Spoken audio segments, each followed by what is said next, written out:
ನೋಡಿ, ಕರ್ನಾಟಕ ರಾಜ್ಯದ ಮಹಾ ಕದನ ಕಳೆದ 2 ವರ್ಷಗಳಿಂದ ನಿರಂತರವಾಗಿ ನಡೀತಾ ಇದ್ದಂತಹ ಕದನ ಈಗ ಒಂದು ಹಂತಕ್ಕೆ ಕ್ಲೈಮ್ಯಾಕ್ಸ್ ಹಂತಕ್ಕೆ ಬಂದು ನಿಂತಿದೆ. ಕ್ಲೈಮ್ಯಾಕ್ಸ್ ಆಲ್ಮೋಸ್ಟ್ ಮುಗಿದಿದೆ, ಆದರೆ ಪಿಕ್ಚರ್ ಅಭಿ ಬಾಕಿ ಅಂತ ಹೇಳೋ ಹಾಗೆ ಸಂಪುಟ ಪುನರಚನೆ ಬಾಕಿ ಇದೆ, ಹೊಸ ಮುಖ್ಯಮಂತ್ರಿಯ ಪ್ರಮಾಣ ವಚನ ಬಾಕಿ ಇದೆ.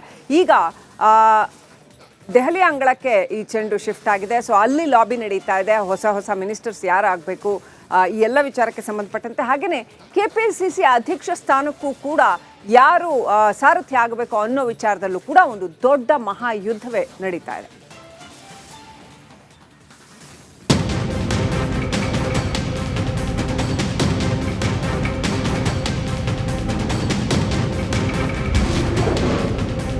ಡಿಕೆಶಿ ಪಟ್ಟಾಭಿಷೇಕಕ್ಕೆ ದಿಲ್ಲಿ ಕೋಟೆಯಲ್ಲಿ ಸಿದ್ಧತೆ.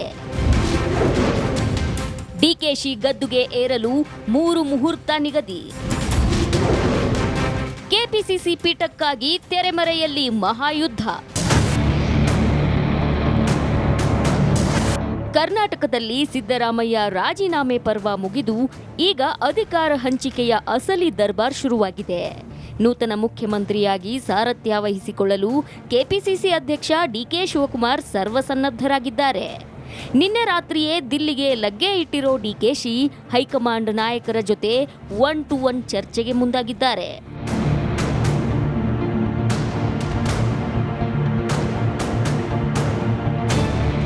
ಈಗಾಗಲೇ ಸೋನಿಯಾ ಗಾಂಧಿ, ರಾಹುಲ್ ಗಾಂಧಿ, ಮಲ್ಲಿಕಾರ್ಜುನ ಖರ್ಗೆಯವರನ್ನ ಸಿದ್ದರಾಮಯ್ಯ ಭೇಟಿಯಾಗಿ ತಮ್ಮ ಡಿಮ್ಯಾಂಡ್ಗಳನ್ನು ಮಂಡಿಸಿದ್ದಾರೆ.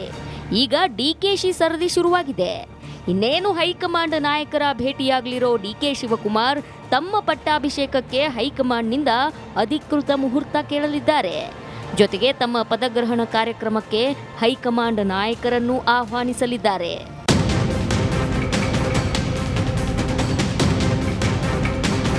ಹೊಸ ಸರ್ಕಾರ ರಚನೆಯಾಗ್ತಿದ್ದಂತೆ ಹಳೆ ಸಚಿವರಿಗೆ ನಡುಕ ಶುರುವಾಗಿದೆಯಂತೆ. ಆದರೆ ಹಿರಿಯ ಸಚಿವರು ನಮಗೆ ಮತ್ತೆ ಚಾನ್ಸ್ ಕೊಡಿ ಅಂತ ದಿಲ್ಲಿಯಲ್ಲಿ ಲಾಬಿ ನಡೆಸುತ್ತಿದ್ದಾರೆ ಅಂತ ಗೊತ್ತಾಗಿದೆ. ಹೀಗಾಗಿ ಮಂತ್ರಿಗಿರಿಗಾಗಿ ಕಾಂಗ್ರೆಸ್ ಶಾಸಕರು ದಿಲ್ಲಿಗೆ ದಂಡಾಗಿ ತೆರಳಿದ್ದಾರೆ. ಇದರ ನಡುವೆ ತಮ್ಮ ಸ್ಥಾನ ಗಟ್ಟಿಯಾಗಿಸಿಕೊಳ್ಳೋಕೆ ಕೆಲ ಹಾಲಿ ಸಚಿವರು ಸಹ ದೆಹಲಿಯಲ್ಲೇ ಬೀಡು ಬಿಟ್ಟಿದ್ದಾರೆ. ಆದರೆ ಯಾರಿಗೆ ಹೈಕಮಾಂಡ್ ಕೃಪೆ ಸಿಗುತ್ತೆ ಅನ್ನೋದೇ ಕುತೂಹಲ ಮೂಡಿದೆ.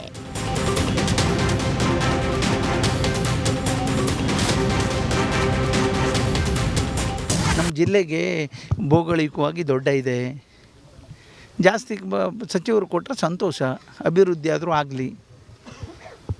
ನಮಗೂ ಭಾಳ ಖುಷಿಯಲ್ಲಿದ್ದೀನಿ ನಾನು. ನಮಗೆ ಜಿಲ್ಲೆ ಅಭಿವೃದ್ಧಿ ಆಗಬೇಕು, ಜನರ ಕಷ್ಟಕ್ಕೆ ಸ್ಪಂದಿಸಬೇಕು, ಸಾಮಾನ್ಯ ಜನ ಬಡವರಿಗೆ ಅವ್ರಿಗೆ ಏನಾದರೂ ಸಹಾಯ ಸಹಕಾರ ಆಗಬೇಕು. ನಮ್ಮ ಸರ್ಕಾರ ಕಾಂಗ್ರೆಸ್ ಪಕ್ಷದ ಹೆಸರು ಉಳಿಬೇಕು, ಮತ್ತು ಅದನ್ನು ನಂಬಿಕೊಂಡಿದ್ದವ್ರನ್ನ ಬಚಾವ್ ಮಾಡಬೇಕು ಜನ. ಆ ರೀತಿಯಲ್ಲಿ ನಾವು ಕೆಲಸ ಮಾಡ್ತಾಯಿದ್ದೇವೆ. ರಾಜ್ಯ ರಾಜಕೀಯದಲ್ಲಿ ಶುರುವಾಗಿರೋ ಭಾರೀ ಹೈ ವೋಲ್ಟೇಜ್ ಹೈ ಡ್ರಾಮಾದಲ್ಲಿ ಶಾಕಿಂಗ್ ಟ್ವಿಸ್ಟ್ ಅಂದ್ರೆ ಅದು ಕೆಪಿಸಿಸಿ ಅಧ್ಯಕ್ಷ ಗಾದಿಯ ಫೈಟ್. ಡಿಕೆಶಿ ಸಿಎಂ ಆದ್ರೆ ಖಾಲಿಯಾಗೋ ಕೆಪಿಸಿಸಿ ಅಧ್ಯಕ್ಷ ಸ್ಥಾನದ ಮೇಲೆ ಸತೀಶ್ ಜಾರಕಿಹೊಳಿ ಕಣ್ಣಿಟ್ಟಿದ್ರು. ಆದ್ರೆ ಇಲ್ಲಿ ಸಿದ್ದರಾಮಯ್ಯ ಬೇರೆಯದ್ದೇ ಗೇಮ್ ಆಡ್ತಿದ್ದಾರೆ ಎನ್ನಲಾಗಿದೆ.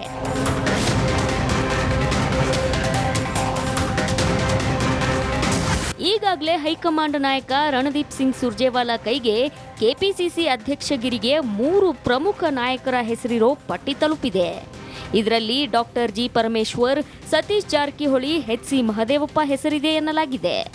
ಆದರೆ ಸಿದ್ದರಾಮಯ್ಯ ತಮ್ಮ ಆಪ್ತ ಪರಮೇಶ್ವರ್ ಬೆನ್ನಿಗೆ ನಿಲ್ಲಲು ಮುಂದಾಗಿದ್ದಾರೆ ಎನ್ನಲಾಗ್ತಿದೆ. ಈ ಸೂಕ್ಷ್ಮ ಬೆಳವಣಿಗೆಯನ್ನ ಗಮನಿಸಿ ಅಲರ್ಟ್ ಆಗಿರುವಂತ ಸತೀಶ್ ಜಾರಕಿಹೊಳಿ ದಿಲ್ಲಿ ನಾಯಕರ ಭೇಟಿಗೆ ತೆರಳಲು ಹೈ ಸ್ಪೀಡ್ ಸಿದ್ಧತೆ ಮಾಡಿಕೊಂಡಿದ್ದಾರೆ ಎನ್ನಲಾಗಿದೆ.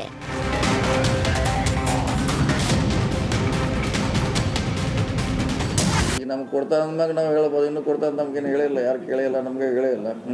ಎಲ್ಲರೂ ಇರ್ತೈತೆ ಅದನ್ನೇ ಹೇಳ, ಮತ್ತು ಅದಕ್ಕೆ ಇನ್ನೂ ನನಗೆ ಕೇಳಿಲ್ಲ ಅಂತ ಅದಕ್ಕೆ ಹೇಳಿದರೆ ಇಲ್ಲ. CM ಅವ್ರು ಮಾತಾಡ್ತಾರೆ ಅದು ಅಷ್ಟು ಹೇಳಿದೆ, ಅದ್ರ ಬಗ್ಗೆ CM ಅವ್ರು ಅಲ್ಲೇ ಬಂದಿದ್ದಾರೆ, ಅವ್ರ ಅದ್ರ ಬಗ್ಗೆ ಮಾತಾಡ್ತಾರೆ ಅದು ಅಷ್ಟು ಹೇಳಿದೆ ನಾನು. ದೆಹಲಿಯಲ್ಲಿ ಈ ಎಲ್ಲ ರಣತಂತ್ರಗಳು ಮುಗಿದ ತಕ್ಷಣವೇ ಎಲ್ಲರ ಚಿತ್ತ ಬೆಂಗಳೂರಿನತ್ತ ನೆಡಲಿದೆ. ನಾಳೆ ಸಂಜೆ 4 ಗಂಟೆಗೆ ವಿಧಾನಸೌಧದ 3ನೇ ಮಹಡಿಯಲ್ಲಿರೋ ಕಾನ್ಫರೆನ್ಸ್ ಹಾಲ್ನಲ್ಲಿ ಕಾಂಗ್ರೆಸ್ ಶಾಸಕಾಂಗ ಪಕ್ಷದ ಮಹತ್ವದ ಸಭೆ ನಡೆಯಲಿದೆ. ಅಲ್ಲಿ ಕರ್ನಾಟಕಕ್ಕೆ ನೂತನ ಸಿಎಂ ಯಾರು ಮತ್ತು ಅವರ ಟೀಮ್ನಲ್ಲಿ ಯಾರ್ಯಾರಿರ್ತಾರೆ ಅನ್ನೋದು ಪಕ್ಕಾ ಆಗಲಿದೆ. ಒಟ್ಟಾರೆ ಕರ್ನಾಟಕದ ರಾಜಕೀಯದ ಈ ಪವರ್ ಗೇಮ್ ಕ್ಷಣ ಕ್ಷಣಕ್ಕೂ ರೋಮಾಂಚನಕಾರಿ ತಿರುವು ಪಡಿತಾ ಇದೆ. Bureau report, republic Kannada. ಕೃಪೆ ಸಿಗುತ್ತೆ ಅನ್ನೋದೇ ಕುತೂಹಲ ಮೂಡಿದೆ.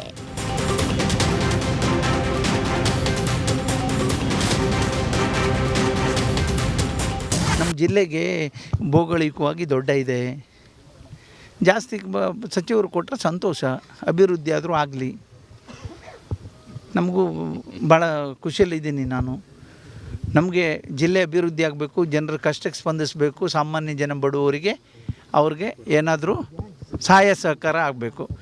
ನಮ್ಮ ಸರ್ಕಾರ ಕಾಂಗ್ರೆಸ್ ಪಕ್ಷದ ಹೆಸರು ಉಳಿಬೇಕು ಮತ್ತು ಅದನ್ನು ನಂಬಿಕೊಂಡಿದ್ದವ್ರನ್ನ ಬಚಾವ್ ಮಾಡಬೇಕು ಜನ. ಆ ರೀತಿಯಲ್ಲಿ ನಾವು ಕೆಲಸ ಮಾಡ್ತಾಯಿದ್ದೇವೆ.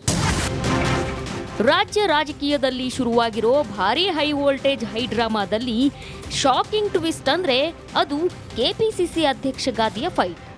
ಡಿಕೆಶಿ ಸಿಎಂ ಆದ್ರೆ ಖಾಲಿಯಾಗೋ ಕೆಪಿಸಿಸಿ ಅಧ್ಯಕ್ಷ ಸ್ಥಾನದ ಮೇಲೆ ಸತೀಶ್ ಜಾರಕಿಹೊಳಿ ಕಣ್ಣಿಟ್ಟಿದ್ರು. ಆದ್ರೆ ಇಲ್ಲಿ ಸಿದ್ದರಾಮಯ್ಯ ಬೇರೆಯದ್ದೇ ಗೇಮ್ ಆಡ್ತಿದ್ದಾರೆ ಎನ್ನಲಾಗಿದೆ.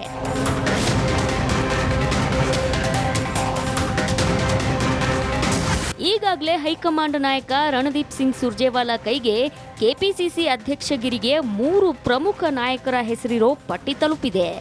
ಇದರಲ್ಲಿ ಡಾಕ್ಟರ್ ಜಿ ಪರಮೇಶ್ವರ್, ಸತೀಶ್ ಜಾರಕಿಹೊಳಿ, ಎಚ್.ಸಿ. ಮಹದೇವಪ್ಪ ಹೆಸರಿದೆ ಎನ್ನಲಾಗಿದೆ. ಆದರೆ ಸಿದ್ದರಾಮಯ್ಯ ತಮ್ಮ ಆಪ್ತ ಪರಮೇಶ್ವರ್ ಬೆನ್ನಿಗೆ ನಿಲ್ಲಲು ಮುಂದಾಗಿದ್ದಾರೆ ಎನ್ನಲಾಗ್ತಿದೆ. ಈ ಸೂಕ್ಷ್ಮ ಬೆಳವಣಿಗೆಯನ್ನ ಗಮನಿಸಿ ಅಲರ್ಟ್ ಆಗಿರುವಂತ ಸತೀಶ್ ಜಾರಕಿಹೊಳಿ ದಿಲ್ಲಿ ನಾಯಕರ ಭೇಟಿಗೆ ತೆರಳಲು ಹೈ ಸ್ಪೀಡ್ ಸಿದ್ಧತೆ ಮಾಡಿಕೊಂಡಿದ್ದಾರೆ ಎನ್ನಲಾಗಿದೆ.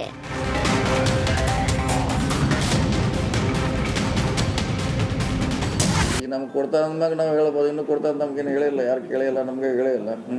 ಎಲ್ಲರೂ ಇರ್ತೈತಿ. ಅದನ್ನೇ ಹೇಳ, ಮತ್ತು ಅದಕ್ಕೆ ಇನ್ನೂ ನನಗೆ ಕೇಳಿಲ್ಲ ಅಂತ ಅದಕ್ಕೆ ಹೇಳಿದರೆ ಇಲ್ಲ. CM ಅವ್ರು ಮಾತಾಡ್ತಾರೆ ಅಂತ ಅಷ್ಟು ಹೇಳಿದೆ. ಅದ್ರ ಬಗ್ಗೆ CM ಅವ್ರು ಅಲ್ಲೇ ಬಂದಿದ್ದಾರೆ, ಅವ್ರ ಅದ್ರ ಬಗ್ಗೆ ಮಾತಾಡ್ತಾರೆ ಅದು ಅಷ್ಟು ಹೇಳಿದೆ ನಾನು. ದೆಹಲಿಯಲ್ಲಿ ಈ ಎಲ್ಲ ರಣತಂತ್ರಗಳು ಮುಗಿದ ತಕ್ಷಣವೇ ಎಲ್ಲರ ಚಿತ್ತ ಬೆಂಗಳೂರಿನತ್ತ ನೆಡಲಿದೆ. ನಾಳೆ ಸಂಜೆ 4 ಗಂಟೆಗೆ ವಿಧಾನಸೌಧದ 3ನೇ ಮಹಡಿಯಲ್ಲಿರೋ ಕಾನ್ಫರೆನ್ಸ್ ಹಾಲ್ನಲ್ಲಿ ಕಾಂಗ್ರೆಸ್ ಶಾಸಕಾಂಗ ಪಕ್ಷದ ಮಹತ್ವದ ಸಭೆ ನಡೆಯಲಿದೆ. ಅಲ್ಲಿ ಕರ್ನಾಟಕಕ್ಕೆ ನೂತನ ಸಿಎಂ ಯಾರು ಮತ್ತು ಅವರ ಟೀಮ್ನಲ್ಲಿ ಯಾರ್ಯಾರಿರ್ತಾರೆ ಅನ್ನೋದು ಪಕ್ಕಾ ಆಗಲಿದೆ. ಒಟ್ಟಾರೆ ಕರ್ನಾಟಕದ ರಾಜಕೀಯದ ಈ ಪವರ್ ಗೇಮ್ ಕ್ಷಣ ಕ್ಷಣಕ್ಕೂ ರೋಮಾಂಚನಕಾರಿ ತಿರುವು ಪಡಿತಾ ಇದೆ. Bureau report, republic Kannada.